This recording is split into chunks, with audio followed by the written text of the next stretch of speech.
I have been seeing some comments regarding these things throughout years, predominantly by delusional men saying women need to watch out if they don't act right and that women will be replaced and that these things do not talk back to them.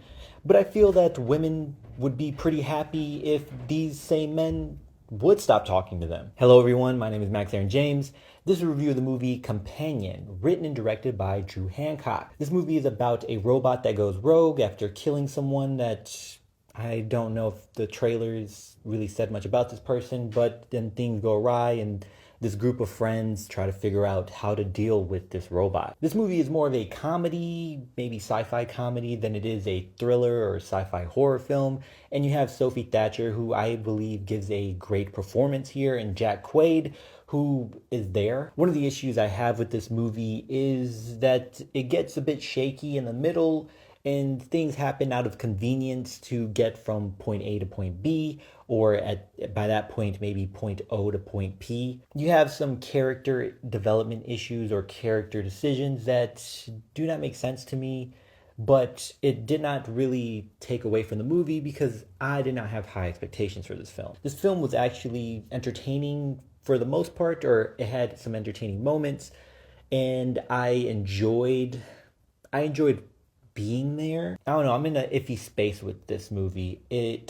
I don't think it's great, but I would not call it bad. I don't know if I'll ever return to this movie. And I think most people might have a good time if they streamed it. Yeah, I wouldn't say pay a ticket for this movie.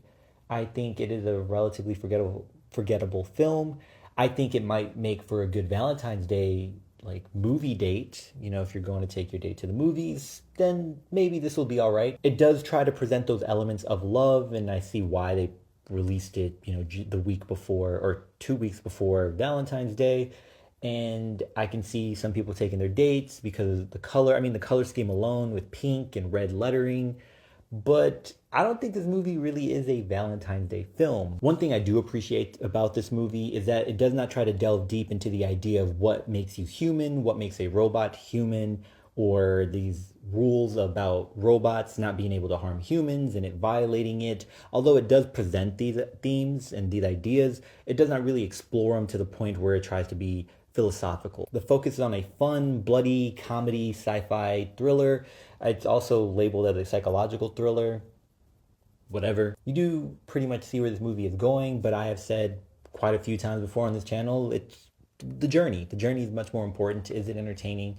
And I would say it's entertaining enough. Until next time, y'all take care of each other, check up on one another, make sure you check up on yourself, and remember, potential has no limit.